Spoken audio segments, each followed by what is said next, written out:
presidente José César, prefeito Padovan, presidente Carlos Melles, lojistas, muito obrigado pelo convite e boa noite a todos.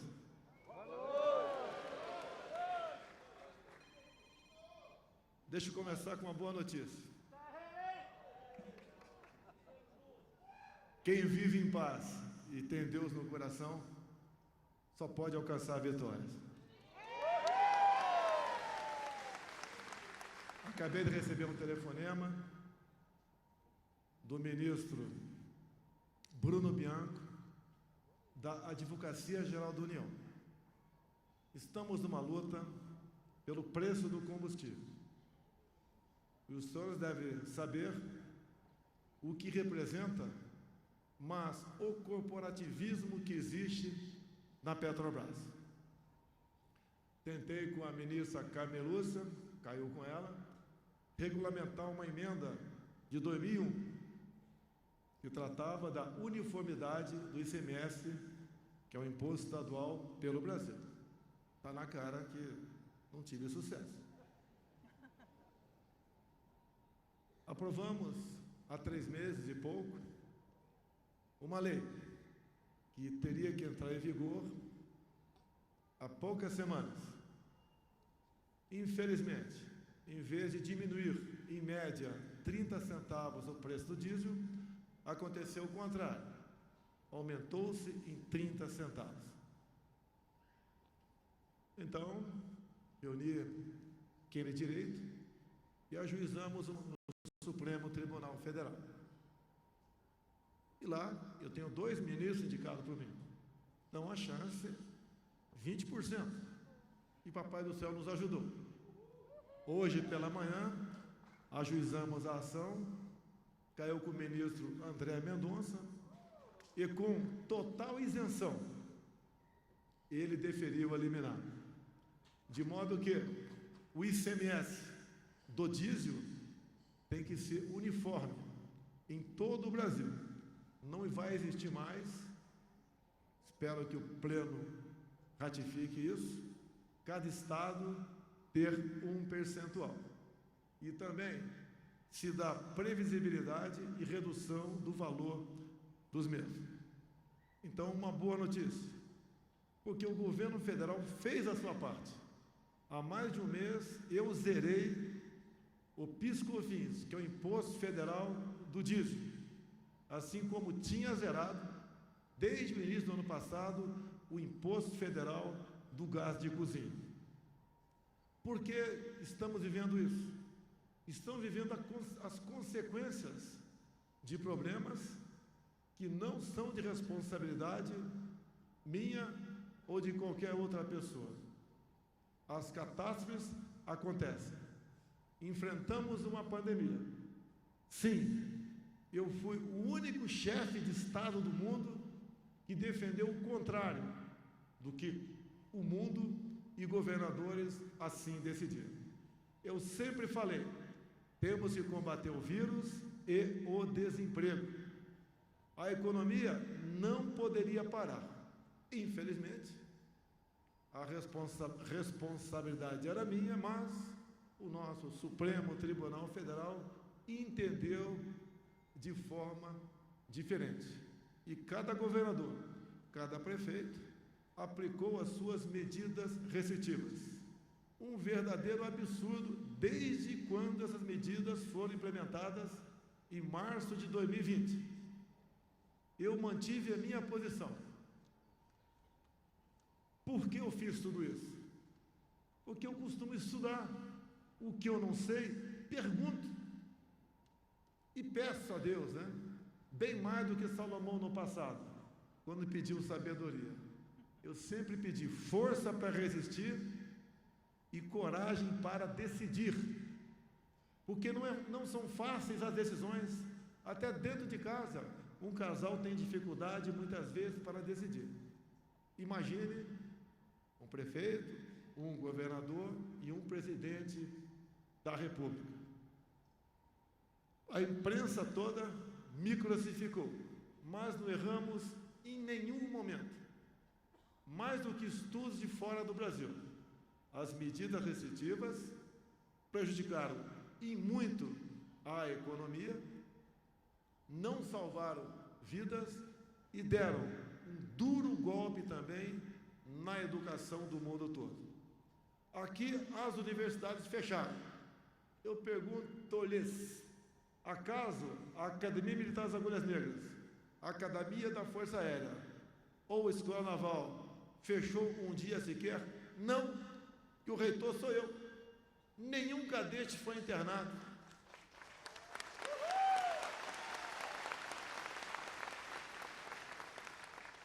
Fiz a minha parte e assumi os riscos. Desde o começo, os médicos que eu conversava diziam que o vírus não vai embora. Temos que nos preparar para ser infectado um dia. Não adianta ficar embaixo da cama que o vírus não vai embora. E quando fizeram isso, vocês, lojistas, sofreram duramente na pele essas medidas restritivas. Nós criamos o Pronamp e o BEM para evitar demissões. Tanto é verdade que acabamos 2020 com um pequeno saldo, mas positivo, de carteira assinada. Agora, os informais sofreram muito. Muitos trabalhavam durante o dia para levar um prato de comida à noite para casa ou para pagar a comida do dia anterior. Rapidamente criamos o auxílio emergencial. Nos primeiros meses, o endividamento da nação, por mês, ficou na casa dos 50 bilhões de reais. Se não fosse isso, como conversei com o ministro da Defesa na época, este povo, com fome, iria para as ruas. Teríamos, com toda certeza, problemas graves no nosso país, como, por exemplo, invasões a supermercados. E ele me respondeu, o ministro da Defesa, não temos efetivo pela manutenção da lei e da ordem. Foi quando, então, chamamos a Caixa Econômica Federal e agilizamos a criação do auxílio emergencial, que ajudou na roda da economia. Também não deixei de enviar recursos para todos os governadores e para todos os prefeitos, independente de coloração partidária.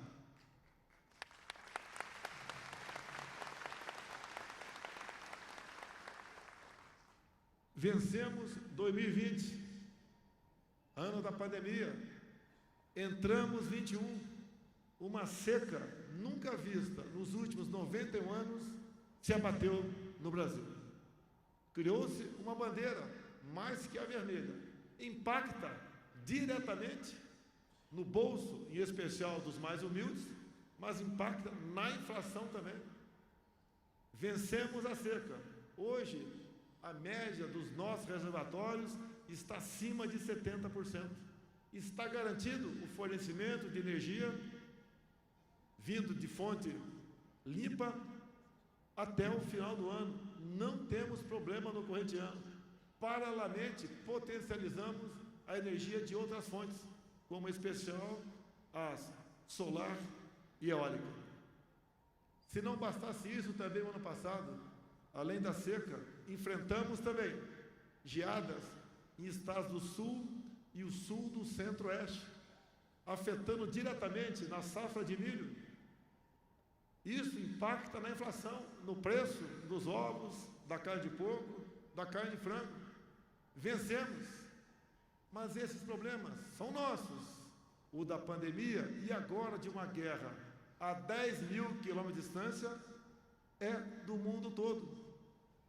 Há poucas semanas, a Rússia fechou o fornecimento de gás para a Polônia e Bulgária. E agora acaba de fechar também para Finlândia e Alemanha. Isso vai impactar em novos preços de combustíveis. Essa nossa vitória hoje, a vitória do bem contra a ganância, ajuda a todos nós. Eu espero, nos próximos dias, com as mudanças que fiz há poucos dias no Ministério das Minas e Energia, que nós consigamos mexer com a Petrobras, fazer com que ela cumpra um dispositivo constitucional que fala do fim social da empresa. Não podemos ter uma empresa que tem um lucro acima de 30%, enquanto as maiores petrolíferas do mundo, o lucro é no máximo de 15%. E essas outras petrolíferas abriram mão de lucro para ajudar os seus países. A Petrobras não pode continuar a ser indiferente a tudo isso.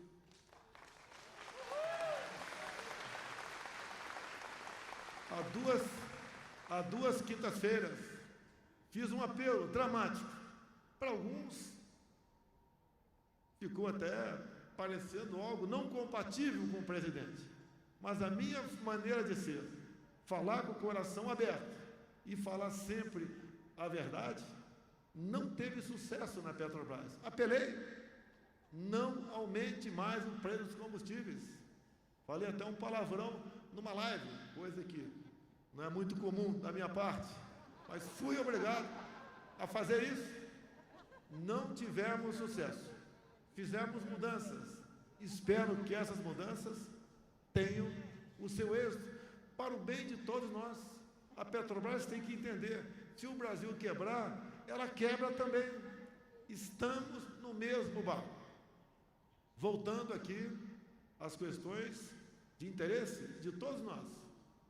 Mais do que eu falar em comércio aberto, eu defendi que trabalho essencial é todo aquele necessário para um homem ou uma mulher levar o pão para dentro da sua casa.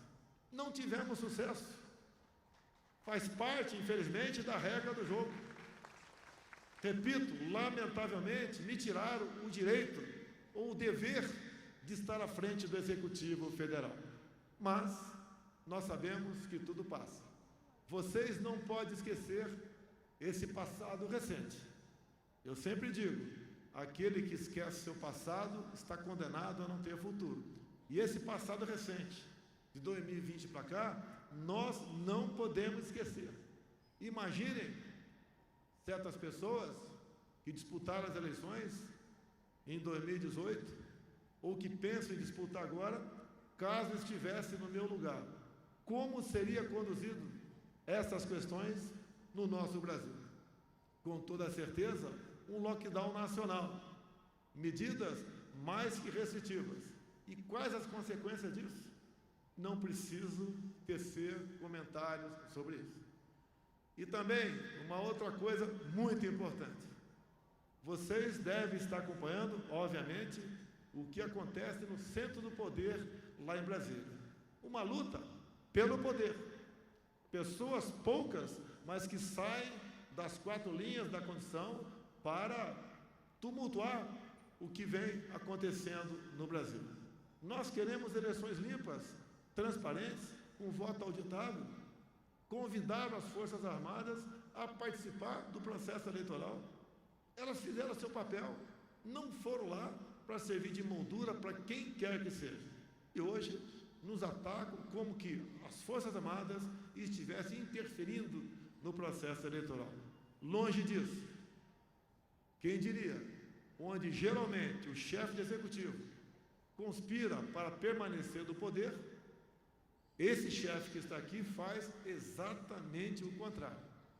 Exatamente o contrário que a grande mídia dizia a meu respeito. Nós respeitamos a Constituição, nós queremos democracia e defendemos, acima de tudo, a nossa liberdade, bem maior de todos nós, bem maior até que a nossa própria vida, porque quem não tem liberdade, não tem vida. Eu, indo para o encerramento, eu volto lá ao final das eleições de 2014, quando uma senhora foi reeleita presidente da República. Eu pensei comigo mesmo, porque eu já estava, naquele momento, 24 anos dentro do parlamento, e tinha também 15 anos de exército brasileiro. Alguém tem que mudar o Brasil. E quem sou eu? Um deputado do baixo clero? Um deputado que falava para as paredes no parlamento? um deputado que não tinha grande projeção, mas eu resolvi tomar uma decisão e andar pelo Brasil. Tive passagens fantásticas em muitos locais, sozinho, pelo Brasil. Fui também em algumas viagens no exterior com os meus filhos. Aprendi e levei algo para a população, como, por exemplo, a verdade. A verdade dói. Não estamos acostumados a ouvir a verdade. E com palavras, muitas vezes, não muito amáveis. Mas eu falei, ou eu sou um presidente isento, com liberdade, ou não serei presidente. Aconteceu 2018, dia meia dúzia de setembro, quando viram que era quase impossível me deter, tentaram me assassinar. Deram azar. Não deu certo. O plano executado por um pissolista. Vieram as eleições, uma coisa realmente inacreditável. Um candidato que tinha um partido com 7 segundos de televisão, que gastou apenas 2.400.000 reais, menos de $1 milhão, está naquela situação. Nos elegemos. Entendo que essa tenha sido uma missão de Deus. E depois, algo mais difícil ainda, formar um ministério. Não é por falta de pessoas, como tenho aqui 2 ministros fantásticos, que é o Marcos Pontes, da Ciência e Tecnologia, e o do Tarcísio de Freitas, da Infraestrutura. Mas as pressões...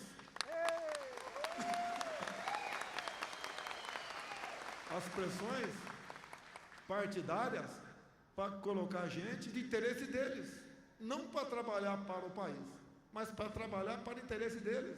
Segurei essa onda, completei o nosso ministério naquela época com 22 ministros, com nomes que eu peço que comparem com outros que nos antecederam e veja a diferença, veja de o porquê nós resistimos 2020. Se fosse com um ministério diferente, duvido que tivéssemos resistido. Imagine como seria a roubalheira no caso da pandemia. E olha uma coisa para vocês aqui. Ainda enfrentei uma CPI que vasculharam tudo, não acharam nada. Mas eu poderia ter sepultado a CPI logo no começo, porque chegou uma medida provisória minha no Congresso. O relator foi um tal de... Como é que é o saltitante, o nome dele? Randolph. Senador Randolph. E recebeu 2 emendas. Uma das emendas recebida, assinada pelo deputado Omar Aziz, do Amazonas. O que dizia essa emenda? Que qualquer prefeito ou governador poderia comprar vacina sem comprovação da Anvisa e sem licitação. Temos excelentes prefeitos e governadores. Poucos governadores e excelentes prefeitos, mais. Imagine se isso tivesse sido aprovado, se o consórcio do Nordeste desviou, num primeiro momento, 48 milhões de reais, que é uma importância pequena, perto do que nós dispensamos para eles. Imagine comprar vacina de qualquer lugar do mundo, sem certificação e sem licitação. Não aceitei isso. Enfrentei a CPI até os últimos dias. E ela, obviamente, caiu em descrédito. Que nós agimos com consciência, com respeito, trabalhamos com fé, com consideração com o nosso povo. Estamos há 3 anos e 5 meses sem corrupção. Isso não é virtude, é obrigação. E até há poucas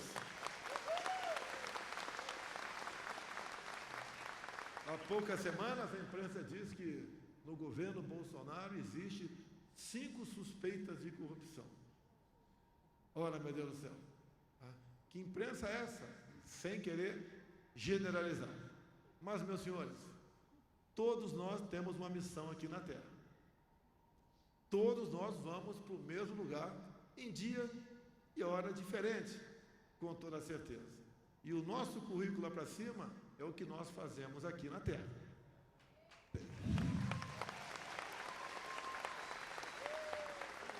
Meu nome é Messias, mas não sou pastor. Mas a gente aprende com a vida. Fiquei muito emocionado hoje. Minha esposa, que está em Israel, como ela é evangélica, né? Ela mandou um vídeo sendo batizada no Rio Jordão. Fiquei muito feliz. Eu fiz isso em 2018. Um pastor me convidou. Meu nome é Messias, né? 2000 anos depois, com consciência, eu aceitei e me senti muito bem. Sou católico, respeito todas as religiões, e esse, no meu entender, é o bem maior de todos nós, a liberdade. A liberdade para tomar vacina ou não tomar, a liberdade de ir e vir, a liberdade de se expressar e o respeito a todos.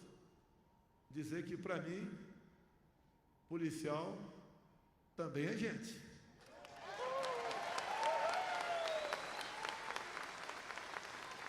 Respeito os policiais, respeito as Forças Armadas, sou um defensor da família, né? E tenho, ou melhor, devo lealdade a todos vocês. As medidas que tomamos no passado para minorar a dor de todos nós foi, em grande parte, proposta aqui por pessoas do meio de vocês. Dizer a vocês que estou feliz, apesar de não ter paz, estou feliz com a missão. E imagino se quem ficou em segundo lugar lá atrás, caso estivesse na frente do Executivo, como estaria o nosso Brasil e qual seria a cor da nossa bandeira no dia de hoje. Então, a todos vocês, eu quero agradecer a maneira como eu sou tratado, com carinho, com consideração, com calor humano. É uma coisa que a gente não consegue explicar.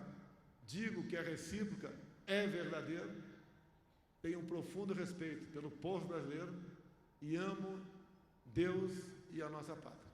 Então, a todos vocês, muito obrigado pela oportunidade e que Deus abençoe a todos vocês.